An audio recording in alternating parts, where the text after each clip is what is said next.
Hello guys, welcome back to my channel. हाजिर हूँ आपके लिए लेकर एक हॉलीवुड एक्शन मूवी की एक्सप्लेनेशन जिसका नाम है Venom 2 let's there be Carnage. Movie में एमसीयू और सोनी ने अपने फैंस के लिए अभी तक का सबसे बड़ा प्लॉट और सरप्राइज प्लान किया है। वो सरप्राइज क्या है उसके लिए मूवी को एंड तक जरूर देखना। और मेरी आपसे छोटी सी रिक्वेस्ट है, प्लीज चैनल को सब्सक्राइब करें और बेल नोटिफिकेशन आइकन को भी दबा दें, इससे चैनल को काफी ज्यादा सपोर्ट मिलता है। तो चलिए बिना टाइम वेस्ट करे मूवी को स्टार्ट करते हैं। मूवी की स्टार्टिंग में हम एक ऑर्फेनेज को देखते हैं जहां अबेंडन बच्चों को रखा जाता था। फिर हम क्लेटस कैसिडी और फ्रांसिस बैरिसन को देखते हैं जहां क्लेटस कहता है, ओ माय एंजल, मैंने तुम्हारे लिए कुछ बनाया है।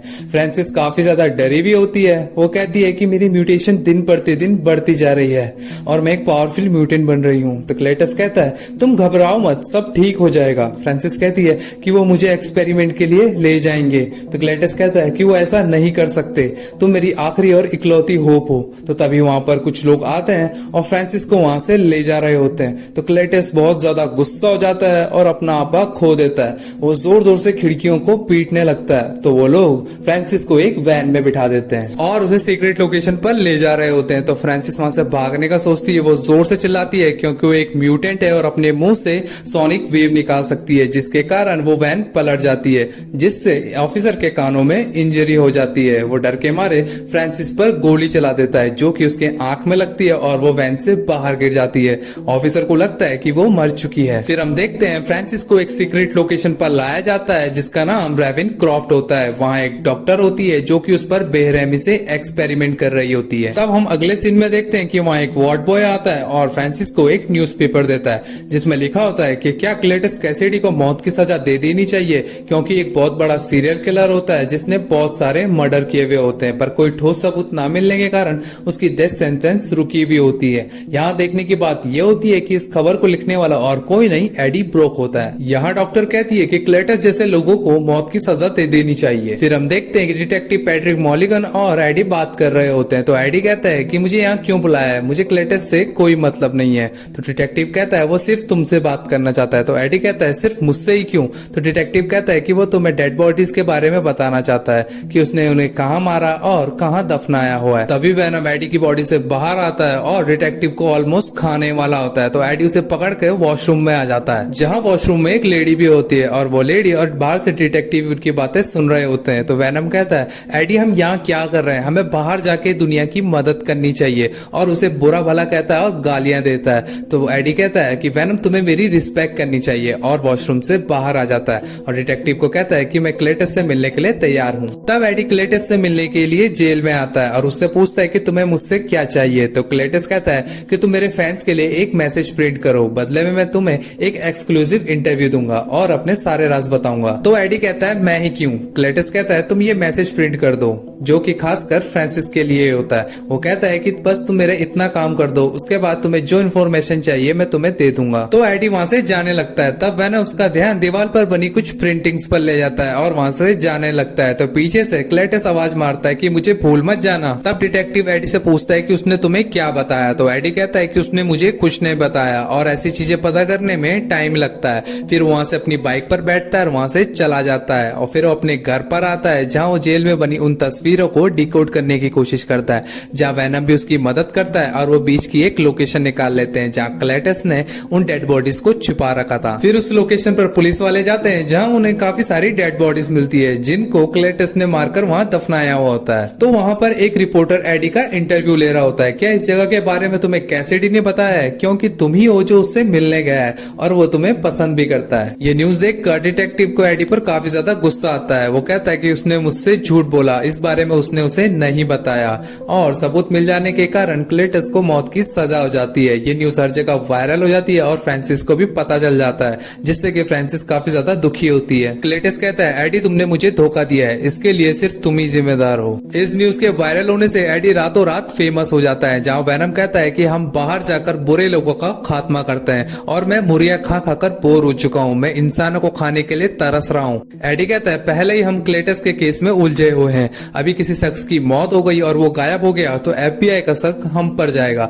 और वो हमें पकड़ लेंगे। जहां वेनम उसे गाली देने लगता है तो एडी कहता है कि वेनम तुम्हें मुझे थोड़ी रिस्पेक्ट देनी चाहिए। फिर एडी मिसेस चैन से मिलने आता है और वहां से एक पोएट्री फार्म जाता है जहां वेनम मुर्गियां खाने लगता लगता है। फिर जब वो रास्ते से वापस आ रहे होते हैं तो एक गुंडा एक औरत को लूटने की कोशिश करता है। तो एडी कहता है कि वेनम हम इसमें नहीं पड़ेंगे, पर वेनम उसकी नहीं सुनता और उस आदमी को पकड़ लेता है और उस गुंडे को खाने वाला होता है। तो एडी उसको खाने से मना कर देता है। तो वेनम उसे छोड़ देता है और वहां से जाने लगता है। तभी एडी को एन का कॉल आता है। एन कहती है क्या एडी तुम मुझसे मिलने आ सकते हो? तो एडी कहता है हाँ, और उससे मिलने चला जाता है जहां वो वेनम से मन ही मन बातें कर रहा होता है। तो एन कहती है क्या वेनम अब भी तुम्हारे अंदर है? तो एडी कहता है वेनम अब मर चुका है। तो एन कहती है वेनम अगर तुम अंदर हो तो प्लीज एडी का ख्याल रखना। एन बताती है कि डैन और मैंने एंगेजमेंट कर ली है। एडी कहता है ओह, इस बात से उसे काफी ज्यादा दुख होता है और वो वहां से चला जाता है। वेनम कहता है कि तुम्हें इस बात से दुखी नहीं होना चाहिए।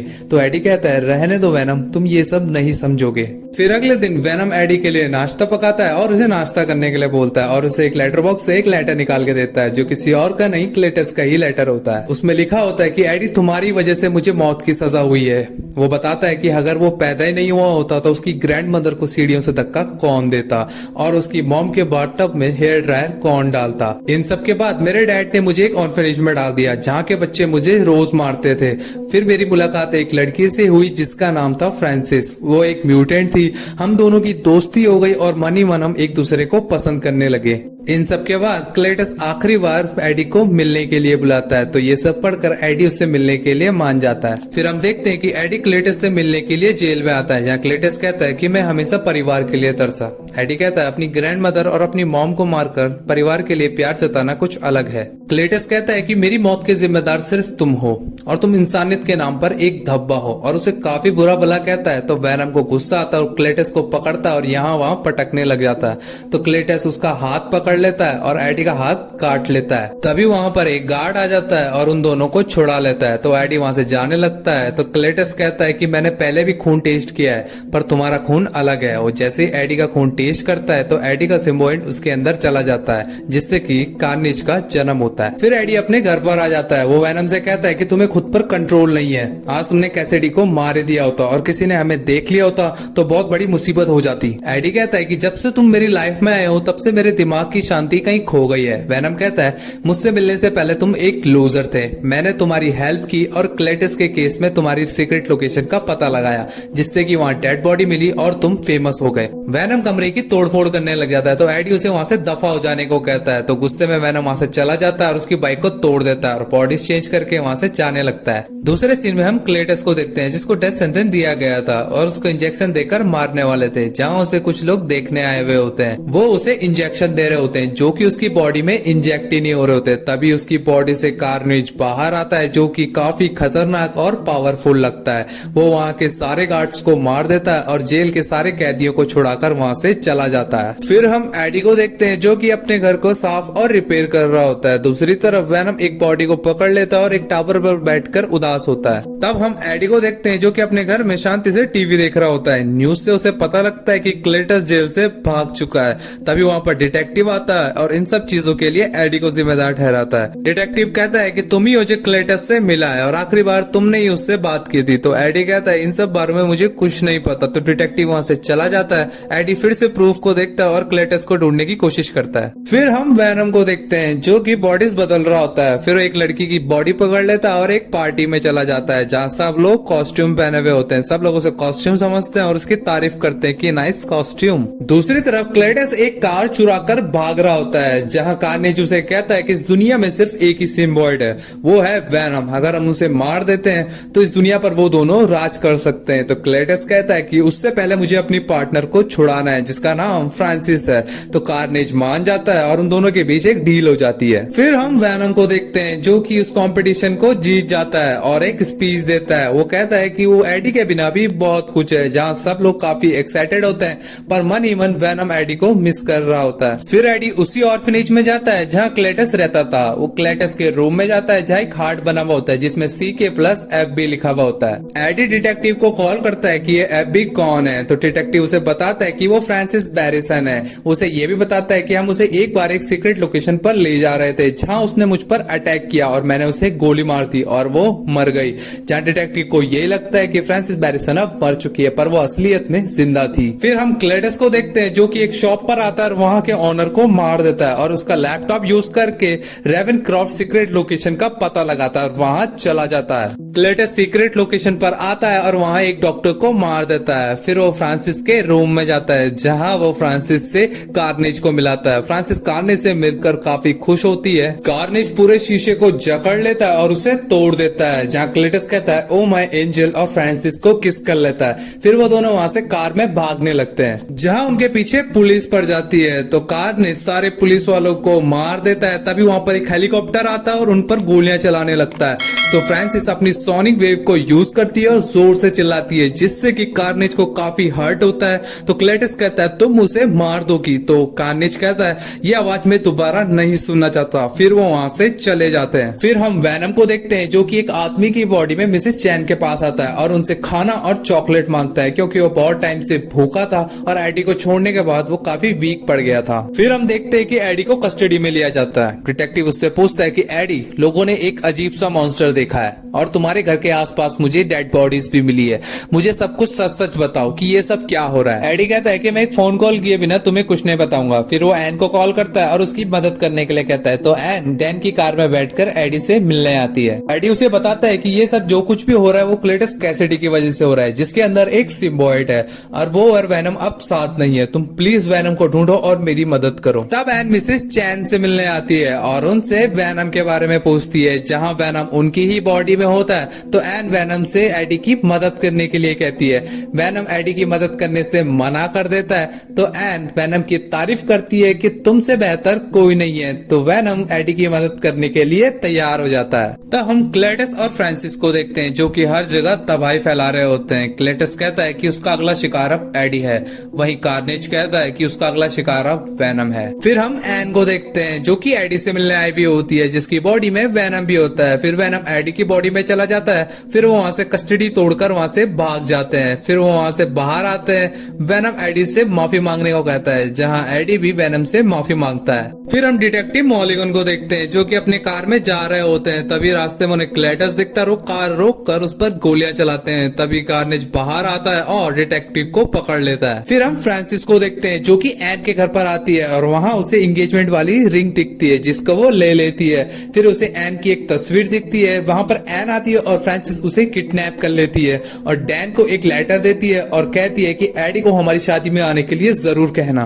तब डैन एडी को कॉल करता है और उसे बताता है कि उन्होंने एन को किडनैप कर लिया और उसे कैथेड्रल का लोकेशन देता है। फिर हम एक कैथेड्रल को देखते हैं जहां क्लेटस और फ्रांसिस शादी कर रहे होते हैं। तभी वहां पर वैनम आता है और बोलता है कि एन कहाँ है। तभी कार्नेज बाहर आता है जिसको देखकर वैनम डर जाता है और अंदर छुप जाता है। एडी कहता है कि वैनम तुम्हें क्या हुआ, जहां वैनम बताता है कि वो रेड वन है और वो बहुत पावरफुल होते हैं। जहां एडी कहता है कि तुम यहाँ सारे इंसानों को खा सकते हो। वैनम कहता है प्रॉमिस, तो एडी कहता है कि प्रॉमिस, अब बाहर आओ। तभी वैनम बाहर आता है और कार्नेज पर अटैक कर देता है। कार्नेज वैनम पे अपने स्पाइक्स फेंकता है और वैनम उनसे बच रहा होता है, तो फ्रांसिस जोर से चिल्लाती है जिससे कि सोनिक वेव निकलती है और वैनम के साथ साथ कार्नेज भी हर्ट हो रहा होता है। तो कार्नेज फ्रांसिस को जोर से मारता है और कहता है कि अपना मुंह बंद रखो और कार्नेज और वैनम की फाइट हो जाती है। वो एक दूसरे को मारने लगते हैं, तो फ्रांसिस डिटेक्टिव को मार रही होती है, तो कार्नेज वैनम को दीवार पर लटका देता है और उस पर अपने स्पाइक्स चुबा देता है। फिर फ्रांसिस को पकड़ता है और कहता है तुम चाहो तो उसे मार दो पर अपना मुंह बंद रखना। तब हम देखते हैं कि वैनम उन स्पाइक्स को निकाल देता है, पर कार्नेज फिर से वैनम को पकड़ लेता है और कार्नेज वहां एक आदमी को पकड़ता है और कहता है कि पावर अप, और उस इंसान को खा जाता है। फिर वो बड़ा सा स्पाइक्स निकालता है और वैनम पर चुभा देता है। तब हम देखते हैं कि डिटेक्टिव वहां से भागने की कोशिश करता है। तभी वहां पर फ्रांसिस आती है और उसको मारने लग जाती है और उसकी एक आंख फोड़ देती है। यहाँ कार्नेज ने वैनम को पकड़ा हुआ होता है, जहाँ वैनम उसका एक हाथ खा जाता है और कार्नेज को जोर से धक्का देता है, जहाँ ऊपर से डैन उस पर केरोसिन और आग बरसा देता है, जिससे कि कार्नेज काफी ज्यादा गुस्से में आ जाता है और डैन के पीछे पड़ता है। वो डैन को पकड़ लेता है और डैन को ऑलमोस्ट खाने वाला होता है। तभी वहां पर वैनम आता है और कार्नेज को पकड़ लेता है कि तभी वहां रखा एक घंटा जोर से बजता है और जिससे कि सोनिक वेव क्रिएट होती है और वो दोनों सिम्बायोट बॉडी के अंदर चले जाते हैं। तो तब क्लेटस और एडी अपने ह्यूमन फॉर्म में एक दूसरे से फाइट करते हैं। फिर वैनम और कार्नेज बाहर आते हैं और एक दूसरे से फाइट करते हैं। जैसे ही वो घंटा बजने वाला होता है तो कार्नेज उसकी रॉड को तोड़ देता है, तो वैनम उसको पकड़ लेता है और यहाँ वहां पटकने लगता है और उसको जोर से फेंक देता है। तो वो दोनों एक दूसरे को मारने के लिए एक दूसरे की तरफ बढ़ते हैं। तो कार्नेज अपने स्पाइक्स निकालता है और वैनम को जोर से मारता है, जिससे कि वैनम जमीन पर गिर जाता है और एडी की बॉडी में वापस चला जाता है। तो वहां पर क्लेटस आता है और एक हथौड़े से एडी की दोनों टांगे तोड़ देता है। फिर कार्नेज बाहर आता है और एन को पकड़ लेता है और एडी से कहता है कि तुम उसे अपनी आंखों से मरते हुए देखोगे। फिर वो एन को पकड़कर कैथेड्रल के ऊपर चले जाता है, जिससे कि कैथेड्रल की दीवारें वैनम के ऊपर गिरने लग जाती है। तब कार्नेज फ्रांसिस को भी मारने लग जाता है, जहां क्लेटस कहता है कि तुम ये सब क्यों कर रहे हो, तुम ऐसा मत करो, उसे जाने दो, उसे छोड़ दो। तब एडी वैनम से कहता है कि उन दोनों को देखो, वो दोनों मैच नहीं है, सिर्फ हम दोनों ही परफेक्ट मैच हैं। ये सुनकर वैनम को जोश आ जाता है और वो सारी दीवारें उठाकर वापस खड़ा हो जाता है। वैनम फाइट करके काफी ज्यादा वीक हो चुका था, तो एक रॉड उठाता है और कैथेड्रल के ऊपर जाता है। जहां कार्नेज एन को खाने वाला होता है तो वैनम उसके सर में एक रॉड चुबा देता है और एन को नीचे गिरने से बचा लेता है। तभी पीछे से कार्नेज आता है और वैनम पर अपने स्पाइक्स चुबाने लगता है और उसे ऊपर से नीचे फेंक देता है और कहता है let's there be Carnage. Carnage फिर से वैनम को पकड़ लेता है और उस पर लगातार अपने स्पाइक्स चुबा रहा होता है, जिससे कि वैनम काफी वीक हो जाता है और उसकी मरने वाली हालत हो जाती है। तो वैनम फ्रांसिस से कहता है कि वही आवाज दोबारा निकालो। फ्रांसिस जैसे ही चिल्लाने वाली होती है तो कार्नेज उसे जोर से मारता है और कैथेड्रल के नीचे फेंक देता है, जिससे कि वो नीचे गिरते गिरते जोर से चिल्लाती है और कैथेड्रल की छत टूट जाती है और वो दोनों सिम्बायोट अपने अपने होस्ट से अलग हो जाते हैं। वो दोनों भी कैथेड्रल से नीचे गिर रहे होते हैं। तो वैनम फिर से एडी की बॉडी में चला जाता है, जहां कार्नेज भी क्लेटस की बॉडी की तरफ जा रहा होता है। तो वैनम उसे पकड़ लेता है और पूरा खा जाता है और कहता है कि इसका टेस्ट बिल्कुल अच्छा नहीं है। फिर वैनम क्लेटस को पकड़ लेता है, जहां क्लेटस कहता है कि वो बिना मॉन्स्टर की भी एक किलर है। एडी उसे आई एम सॉरी कहता है। तभी वैनम कहता है कि भाड़ में जाइए आदमी, और उसे खा जाता है। तभी वहां पर पुलिस आ जाती है। फिर एन एडी और वैनम से अपना ख्याल रखने को कहती है। फिर हम देखते हैं कि एडी और वैनम एक बीच पर बैठे हुए होते हैं और बातें कर रहे होते हैं। फिर अगले सीन में हम देखते हैं कि एडी अपने बिस्तर पर लेटा हुआ होता है और टीवी देख रहा होता है, जहां वो वैनम को कहता है कि हमें अपने राज एक दूसरे से छुपाने चाहिए। तो वैनम कहता है हमारा अपना कोई ना कोई पास्ट होता है जो मैं जानता हूँ, अगर मैंने तुम्हें बता दिया तो एडी तुम्हारा ये छोटा सा दिमाग फट जाएगा। चलो मैं तुम्हें एक छोटी सी झलक दिखा देता हूँ कि मैं क्या जानता हूँ। तभी टीवी फ्लिकर करने लग जाता है। एडी को लगता है ये सब वैनम कर रहा है। तो तभी वहां की सारी चीजें बदल जाती है और एक गोल्डन लाइट के साथ टीवी पर हमें जे जोना जॉनसन दिखाई देता है। यहाँ हमें पता चलता है कि वैनम अब एमसीयू की टाइमलाइन में जा चुका है, जहाँ हमें स्पाइडरमैन दिखाया जाता है जो कि बिना मास्क के होता है। फिर एडी वैनम बनता है दैट गाय बोलकर। इसी ट्विस्ट के साथ यहाँ पर ये मूवी एंड होती है। तो गाइस इसको एचडी वर्जन में भी जरूर एक्सप्लेन करेंगे। वीडियो अच्छी लगी तो लाइक शेयर कमेंट करके जरूर बताएं और चैनल को सब्सक्राइब करना मत भूलना। हम फिर मिलेंगे नई वीडियो में।